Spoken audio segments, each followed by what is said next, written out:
ہم 3 بہنیں تھیں اور ہمارا کوئی بھائی نہ تھا۔ ہمارے باپ دادا سائیوال کے قصبے کے بہت بڑے ذمہ دار تھے اور شہر میں کپڑے کا کاروبار کرتے تھے۔ گھر میں ہر چیز کی فراوانی تھی، بس کمی تھی تو اولاد نرینہ کی، اور یہ غم ہمارے والد کو دن بدن بیماری میں مبتلا کر رہا تھا۔ جیسے جیسے وقت گزرتا گیا انہیں بیٹے کی کمی بہت شدت سے محسوس ہونے لگی تھی۔ ہم بھی ان کی پریشانی میں پریشان رہتے ہوتے تھے۔ مایوسی جب حد سے بڑھ جائے تو رحمت کے بادل برستے ہیں۔ والد کی مایوسی پر اللہ کو رحم آ گیا۔ اللہ نے میرے والدین کو بہت بڑی خوشی سے نوازا اور ہمارے گھر میں ایک چاند سا بھائی پیدا ہوا۔ ہمارے گھر کی خوشیاں مکمل ہو گئیں اور والد صاحب پھر سے تندرست و توانا ہو گئے۔ ہمارے والدین کی عمر کی پرورش بہت ناز و نم سے کرنے لگے۔ ہمارے بھائی کا نام عمر تھا۔ وقت گزرتا گیا اور عمر تیزی سے بڑا ہونے لگا۔ بنا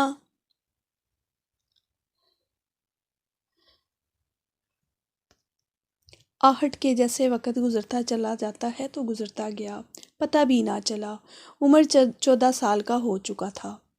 وہ 8ویں جماعت میں تھا کہ والد صاحب اچانک بیمار پڑ گئے۔ بیماری کی وجہ سے وہ زمینوں اور کاروبار کو وقت نہ دے پاتے اور کاروبار کو سنبھالنے کے لیے کسی نہایت مخلص اور دیانتدار بندے کی ضرورت تھی، اور یہ ذمہ داری کچھ کم نہ تھی۔ ابو کی بیماری کا معلوم ہوا تو سلیم ماموں ان کی عیادت کو حاضر ہوئے۔ سلیم ماموں ابو کے دور پار کے رشتہ دار تھے اور وہ نہایت مخلص، ایماندار، خوش اخلاق اور سادہ مزاج کے تھے۔ کسی بھی بیماری یا پریشانی کا سنتے تو ضرور پہنچتے۔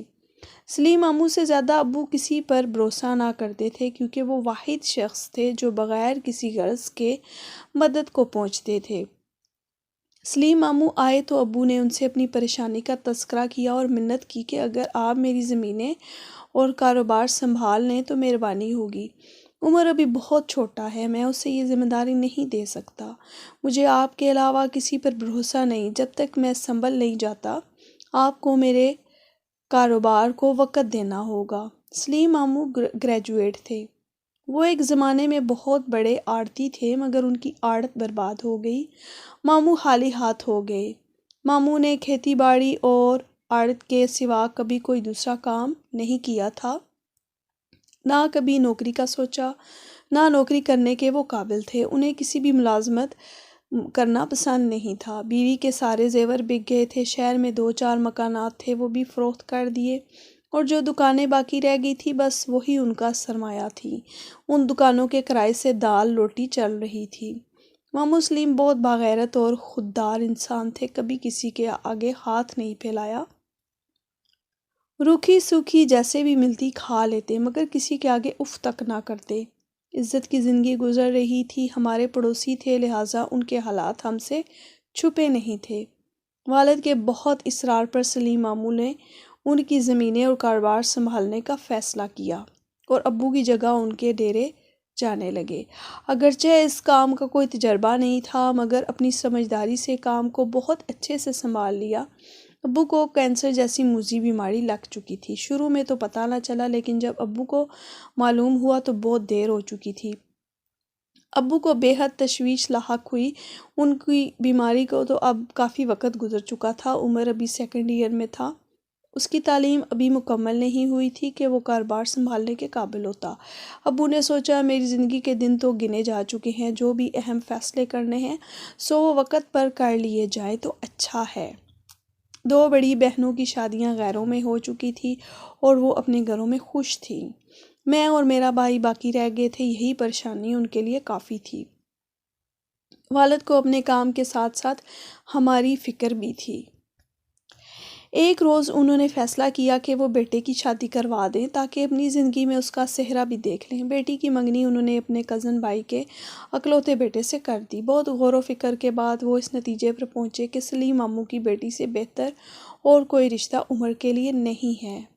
وہ اچھے انسان تھے، مگر قسمت نے ان کو مفلس بنا دیا تھا۔ دوسرا یہ کہ وہ اپنی بیٹی کے لیے رشتہ تلاش کر رہے تھے۔ دیانتداری سے ابو کے کاروبار کو بھی وہ سنبھالے ہوئے تھے۔ انہوں نے ہمیشہ برے وقت میں ہمارا ساتھ دیا تھا۔ ابو کی سوچ ضرورت وقت کے تحت بڑی نہیں تھی۔ وہ انتہائی سادہ سوچ کے مالک تھے۔ ان کے بعد عمر نے ہی سب کچھ سنبھالنا تھا۔ ابو کا مرض تیسرے سٹیج پر تھا۔ اگر سلیم ماموں عمر کا سہارا نہ بنتے تو ذمہ داری کرنا عمر کے لیے انتہائی مشکل ہو جاتا۔ وہ تو بس گھر سے کالج اور کالج سے گھر کا ہو کر رہ گیا تھا۔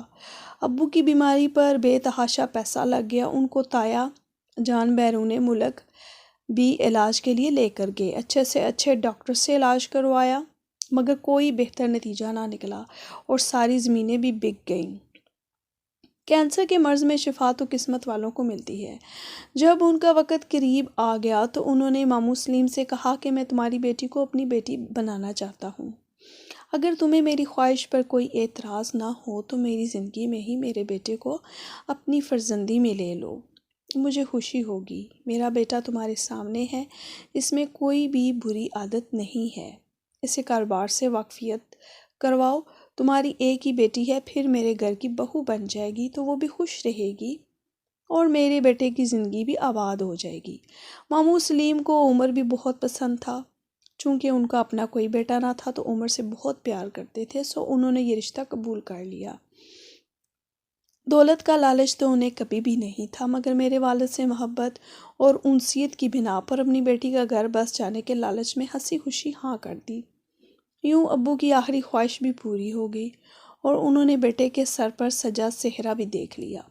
عمر کی شادی کے ایک ہفتے بعد وہ اللہ کو پیارے ہو گئے۔ جس گھر میں چند روز پہلے شادیانے بج رہے تھے وہاں پر موت کی سوگواری چھا گئی، مگر یہ ایک اٹل حقیقت ہے، اس سے کسی کو فرار نہیں حاصل۔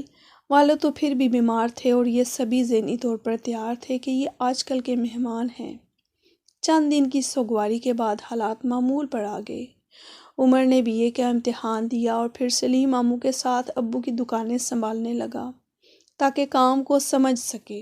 2 سال تک وقتی طور پر کاروبار کو ٹائم دیا، پھر جو ہی MA کا امتحان دیا تو عمر نے باقاعدہ سارا کام سنبھال لیا۔ عمر کو کاروبار سنبھالے کچھ ہی وقت گزرا تھا کہ سلیم ماموں بیمار پڑ گئے۔ اب عمر اکیلے ہی کاروبار کی دیکھ بھال کرنے لگا۔ وہ کم عمر اور نا تجربے کار ہونے کے ساتھ ساتھ کافی سیدھا سادہ بھی تھا۔ وہ زمانے کی چالاکیاں نہیں جانتا تھا۔ کچھ لٹیرے ملازمین موقع کی تلاش میں تھے اور وہ عمر کی سادگی اور بولے پن سے بہت اچھی طرح واقف تھے۔ کاروبار سے فائدہ لینے کے چکر میں ماموں کو ہٹانے کے در پہ تھے۔ بیماری کی وجہ سے غیر حاضروں نے ماموں کی غیر حاضری کی وجہ سے انہیں یہ موقع مل گیا۔ انہوں نے عمر کی نظر میں وفادار اور ایماندار ہونے کا ڈرامہ کر کے غبن کرنا شروع کر دیا۔ کاروبار آہستہ آہستہ ڈوبنے لگا اور وہ سمجھ ہی نہیں پایا کاروبار میں گھاٹا کیسے ہوا، یہاں تک کہ کاروبار پر بینکوں کے قرضے چڑھ گئے اور ایک دن کاروبار کا دیوالیہ ہو گیا اور ہم لوگ خالی ہاتھ ہو گئے۔ اب ہمیں ماموں کا آسرا رہ گیا تھا۔ وہ بیچارے سفید پوش تھے، پھر بھی جس قدر ان سے ہو سکتا ہماری مدد کرتے۔ عمر نے نوکری کی تلاش شروع کر دی۔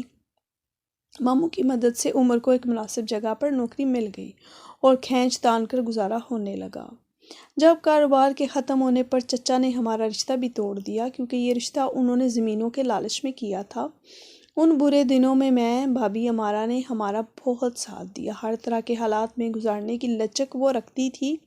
کبھی پیاز تو چٹنی سے بھی روٹی کھا لیتی، مگر اف تک نہ کرتی۔ 5 وقت نماز پڑھ کر مفلسی دور ہو جانے کی دعا مانگتی۔ گھر کا سارا کام اپنے ہاتھوں سے کرتی، غرض یہ کہ امی کے لیے راحت کا باعث بن گئی۔ اسی دوران سلیم ماموں نے اپنی دکانیں بیچ کر پھر سے آڑت کا کام شروع کیا اور دن رات ایک کر کے اپنا کاروبار بڑھایا۔ اللہ تعالیٰ نے امارا کی دعائیں سن لی اور برے وقت کٹ گیا۔ کاروبار وسیع پیمانے پر پہنچ گیا۔ دیکھتے ہی دیکھتے سلیم ماموں کے دن پھر سے واپس آ گئے۔ سلیم ماموں کا کاروبار بحال ہو گیا اور ابو کی بچی کچی زمینوں سے قرضہ اتر گیا۔ کاروبار کی وجہ سے بہت اچھا گزر بسر ہونے لگا۔ امارا اور ہمارا کنبہ خوشحالی کے مزے لوٹنے لگا۔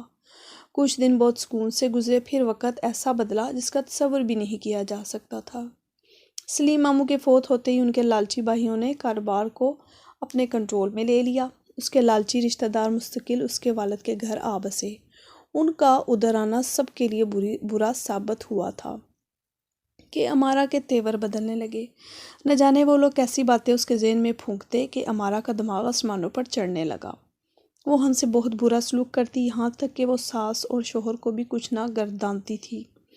وہ ہماری زندگی میں رونق بن کر داخل ہوئی تھی، اب ہمیں کچھ نہ سمجھتی تھی، ہم لوگ اس کو کانٹوں کی طرح کھٹکتے۔ ان دنوں عمر کی نوکری بھی جاتی رہی، جس کے بعد ہمارا ملکہ اور ہم اس کی رعایا بن گئے۔ غلاموں سے بھی بدتر سلوک کرتی، 2 وقت کی روٹی کے بدلے ہمیں نوکرانی بنا ڈالا۔ ایک دن ہمارا نے اپنا سامان اٹھایا اور اپنے باپ کے گھر چلی گئی۔ اس کے چچا نے نیا شاندار مکان خریدا اور ہمارا اس میں سکونت پذیر ہو گئی۔ عمر کو بھی ساتھ لے گئی۔ ہمیں اپنے بھائی کے چلے جانے کا دکھ تو تھا، مگر ہمیں اس کی حکمرانی سے نجات مل گئی۔ ہم اپنے گھر میں خوش تھے۔ ہم کبھی کبھار بھابھی کے گھر عمر سے ملنے چلے جاتے، مگر یہ بات بھی ہمارا کو ناگوار لگتی۔ بچہ کچا کھانا دیتی اور سرونٹ کوارٹر میں ٹھہراتی۔ عمر کو برا تو لگتا، مگر بیوی کے روہب سے مجبوراً چپ رہتا کہ سب کچھ مال دولت اسی کا تھا۔ بھائی بھی، بھابھی بھی ان سب کی زمینوں کی دیکھ بھال کرتا، جس کے عوض ان کو کچھ رقم ہمارا کے چچا دے دیتے۔ اس رقم سے وہ ہمارا خرچہ پورا کرتا۔ یہ بات بھی ہمارا کو کھٹکتی تھی۔ ہم نے ان کے گھر جانا چھوڑ دیا۔ ہماری معاشی حالت اچھی نہیں تھی، جس کی وجہ سے میرے لیے رشتے آنا بند ہو گئے۔ جو بھی آتے گھٹیا اور ناقابل قبول ہوتے تو مجبوراً امی انکار کر دیتی۔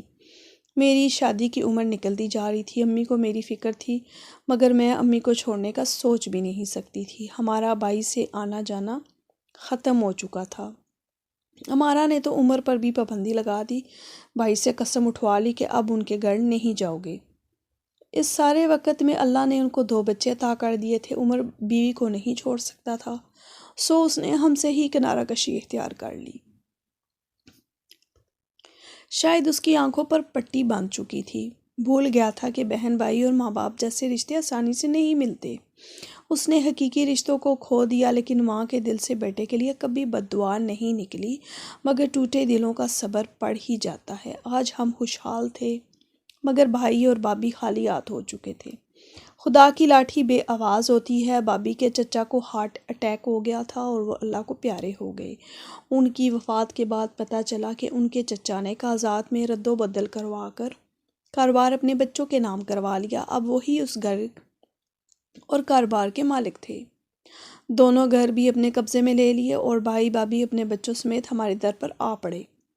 امی نے خندہ پشانی سے بہو اور بیٹے کا استقبال کیا، منہ سے ایک لفظ تک نہ نکالا۔ میں نے اسکول میں ملازمت کر لی اور اسی دوران میری شادی میرے کلی کے تعلقات کی وجہ سے خوشحال گھرانے میں ہو گئی۔ میرے پاس کسی شے کی کمی نہیں تھی۔ والدہ بھی میری شوہر کو دیکھ کر بہت خوش ہوتی تھی، کیونکہ میرے شوہر میری والدہ کا بہت خیال رکھتے تھے۔ جس گھر میں میری والدہ اقامت پذیر تھیں وہ ہمارے والد صاحب کا تھا، جس میں عمر کا بھی حصہ تھا۔ اب وہ بیوی بچوں کے امرا اسی گھر میں آ گیا۔ میرے شوہر نے عمر کو بینک میں ملازمت دلوا دی، یوں ان کا گزر بسر بہتر ہو گیا۔ بھائی اور بھابھی کو بھی عقل آ گئی کہ دولت ہی سب کچھ نہیں ہوتی، اصل اثاثہ تو حقیقی رشتے ہوتے ہیں، جن کی قدر ہم نہیں کر پاتے۔ ہمارا نے امی سے معافی مانگی اور پہلے کی طرح ان کی خدمت کرنے لگی۔ اسے سمجھ آ گئی تھی کہ ماں کی دعاؤں سے خدا نے ہمیں دولت دیا اور ہم نے ان کی توہین کر کے اپنا سب کچھ گنوا دیا۔ جو کاروبار چچا کے بچوں نے ہمارا سے چھین لیا تھا وہ بھی ڈوب گیا۔ ہر کوئی دنیا میں اپنے کیے کی سزا بھگت چکا تھا۔ یہی قدرت کا قانون ہے۔ سچ یہی ہے کہ غرور انسان کو نہیں جچتا۔